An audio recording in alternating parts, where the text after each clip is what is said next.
Buen día, queridos hermanos. Me da mucho gusto volvernos a encontrar en esta mañana de día lunes. Nuestro pasaje de hoy se encuentra siempre en el Evangelio de Marcos, en el capítulo 2, versículos del 1 al 12. Es aquel episodio donde Jesús sana a un paralítico que es llevado por 4 amigos, rompen el techo de una casa y luego lo ponen a los pies de Jesús. Bueno, vamos a la palabra, Evangelio de Marcos, capítulo 2, versículo 1 al 12. Me acompañan, si usted tiene su Biblia por ahí, ábrala y lea conmigo este pasaje. Dice así: entró Jesús otra vez en Capernaum después de algunos días, y se oyó que estaba en casa, e inmediatamente se juntaron muchos, de manera que ya no cabían ni aún en la puerta, y les predicaba la palabra. Entonces vinieron a él unos trayendo un paralítico, que era cargado por 4. Y como no podían acercarse a él a causa de la multitud, descubrieron el techo de donde estaba, y haciendo una abertura, bajaron el lecho en que yacía el paralítico. Al ver Jesús la fe de ellos, dijo al paralítico: hijo, tus pecados te son perdonados. Estaban allí sentados algunos de los escribas, los cuales cavilaban en sus corazones: ¿por qué habla este así? Blasfemias dice. ¿Quién puede perdonar pecados sino solo Dios? Y conociendo luego Jesús en su espíritu que cavilaban de esta manera dentro de sí mismos, les dijo: ¿por qué caviláis así en vuestros corazones? ¿Qué es más fácil? ¿Decir al paralítico, tus pecados te son perdonados? ¿O decirle, levántate, toma tu lecho y anda? Pues para que sepáis que el Hijo del Hombre tiene potestad en esta tierra para perdonar pecados, dijo al paralítico: a ti te digo, levántate, toma tu lecho y vete a tu casa. Entonces él se levantó enseguida y tomando su lecho salió delante de todos, de manera que todos se asombraron y glorificaron a Dios diciendo: nunca hemos visto tal cosa. Queridos hermanos, Marcos nos presenta a Jesús de nuevo en la casa en Capernaum. Tal vez esta casa sea la de Pedro, igual que antes en Marcos capítulo 1, versículo 29. Pero a diferencia de la ocasión anterior, cuando una muchedumbre, usted recordará, había ido para que lo sanase de sus enfermedades. Aquí la casa se llenó de personas que buscaban algo, probablemente de sanidad, conocer al maestro, escuchar sus palabras y sus enseñanzas. Y no faltó aquel curioso o crítico de todo lo que Jesús hacía. Mire que siempre hay de esos, pero Jesús no perdió la oportunidad de predicarles las buenas nuevas de salvación.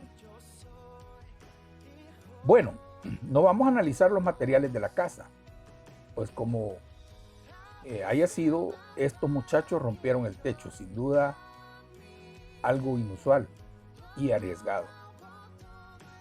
El pasaje comienza presentándonos a 4 muchachos, 4 amigos que llevaban a un paralítico.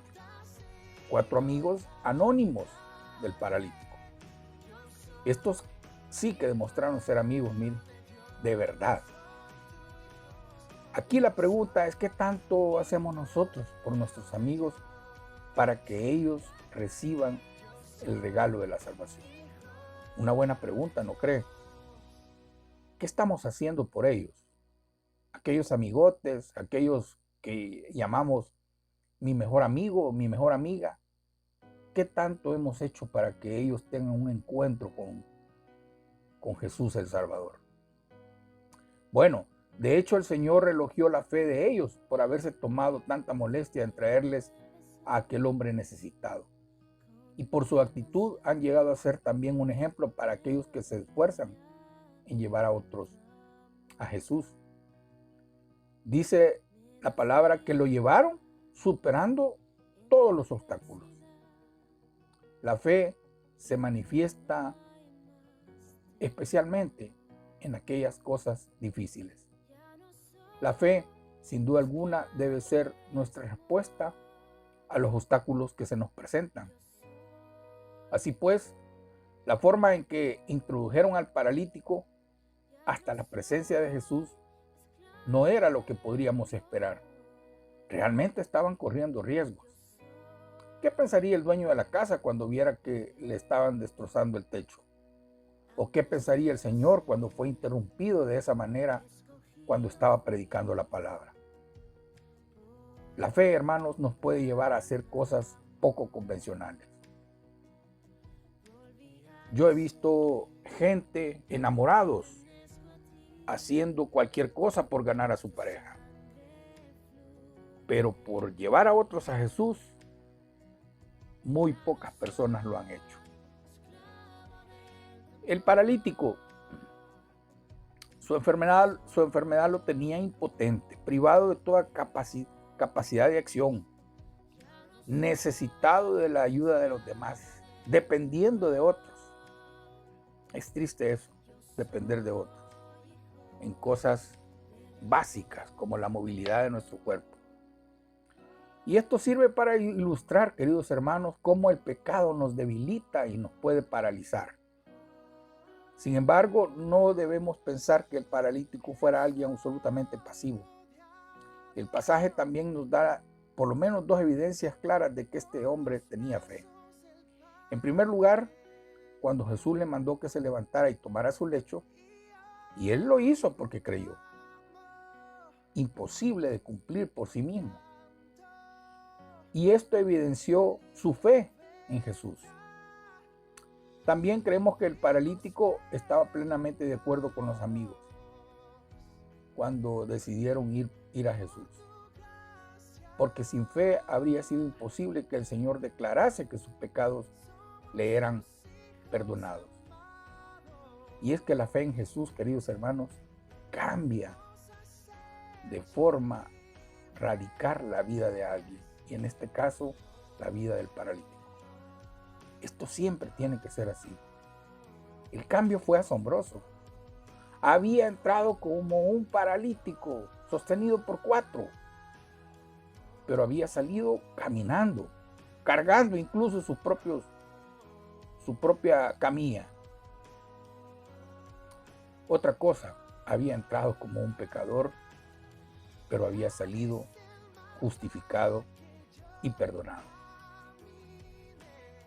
Cuando alguien ha sido salvado por el Señor, esto se tiene que manifestar en una nueva vida. Tenemos que andar como vivos de entre los muertos, ¿no es cierto? Cada vez se hace más necesario subrayar que la verdadera fe produce obras. De otro modo, está muerta o no existe.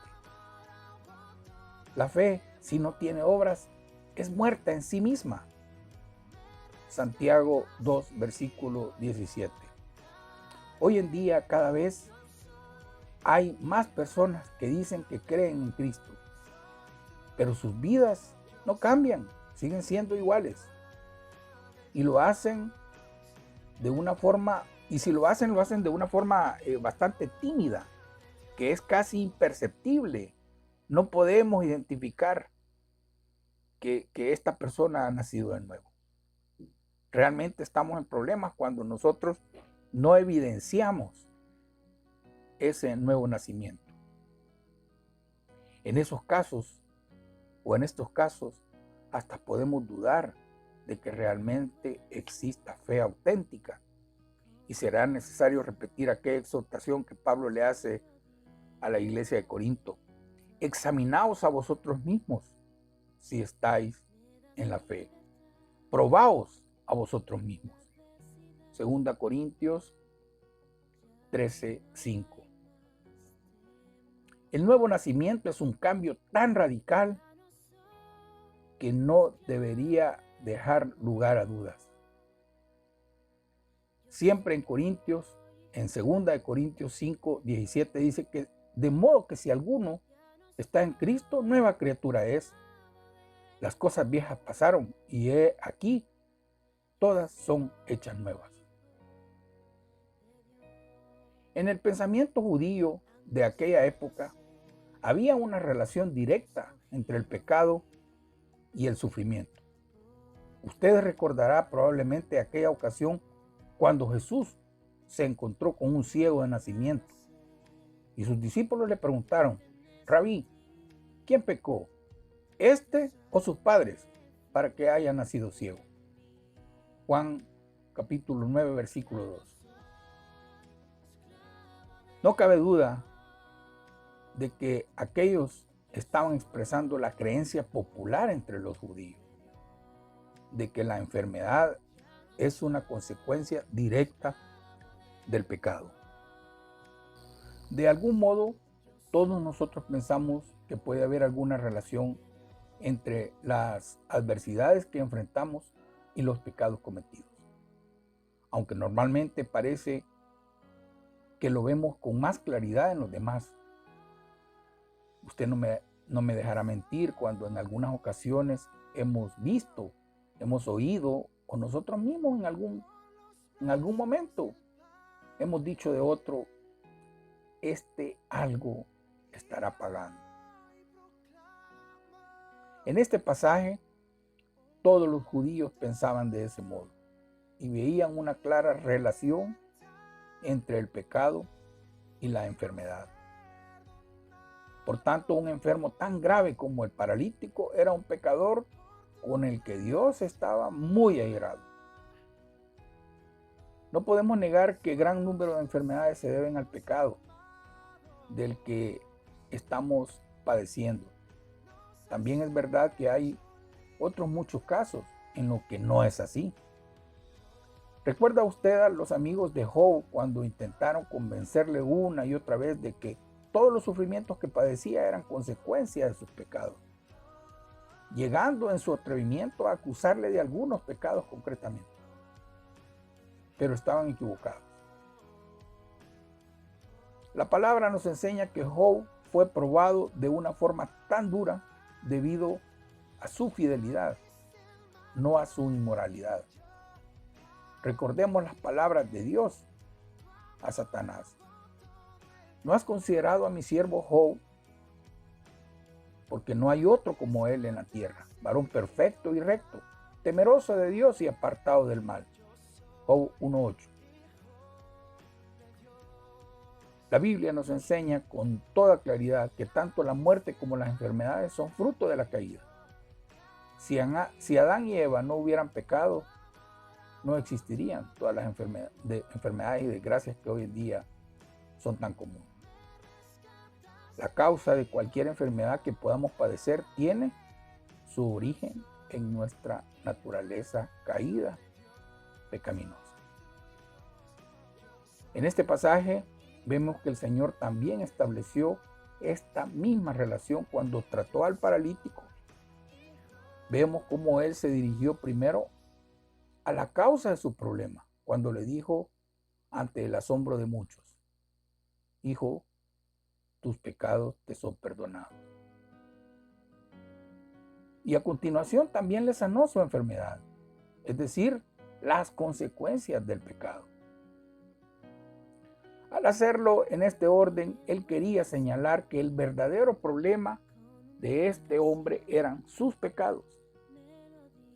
Es muy probable que muchas personas no estén de acuerdo con esta afirmación. Dirán que su mayor problema era la parálisis. Sí, al fin y al cabo, ¿qué pecados podía tener un hombre en esa condición?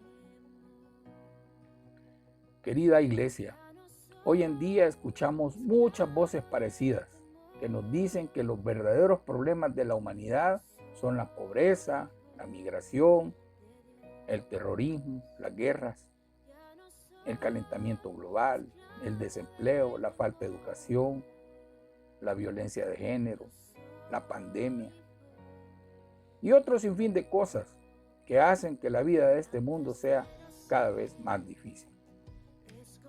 Pero el diagnóstico divino, según este diagnóstico, todas las cosas son consecuencias del pecado. Y si este mundo está tan mal es porque todos nosotros somos pecadores. Pobres, ricos, cultos, incultos, incluso paralíticos. Notemos que el paralítico no dijo nada cuando el Señor, en lugar de sanarle, le perdonó sus pecados. Su silencio nos dice algo.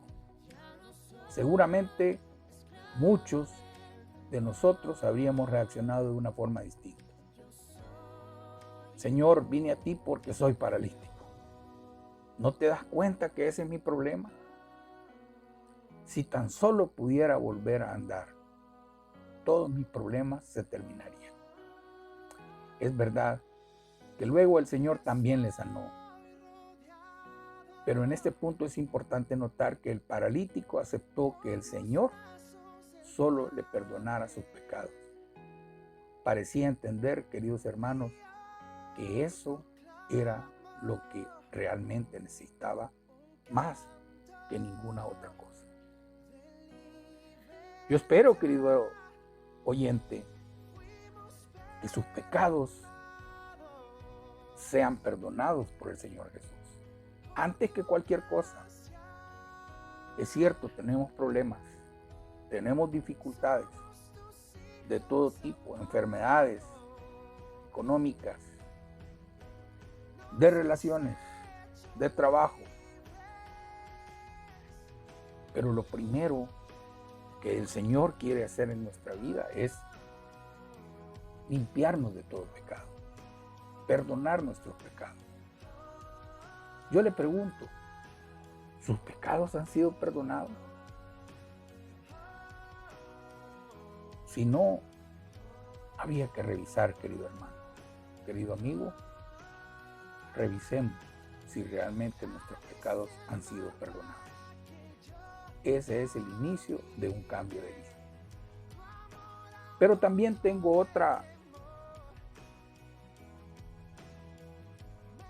otro punto, y es que también podemos padecer parálisis. Nuestra fe se puede ver obstruida. El miedo nos puede paralizar, nos puede inmovilizar.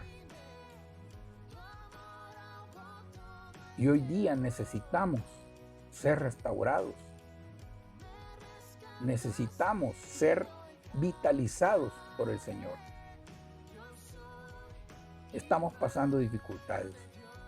Usted y yo estamos pasando dificultades. Pero Jesús ha prometido estar con nosotros. ¿Recuerda usted aquel episodio donde Pedro iba caminando sobre las aguas y de pronto se hunde? El Señor Jesús le toma de la mano. Yo le invito, querido hermano, a que no suelte la mano de Jesús, porque Él no lo va a soltar a usted, no lo va a soltar. Estaremos caminando con Él en la tempestad, pero Él nos sostendrá de su mano. Yo le animo para que esta semana sea una semana de caminar de la mano con Jesús. Que el Señor le bendiga y que tenga una muy buena y productiva semana.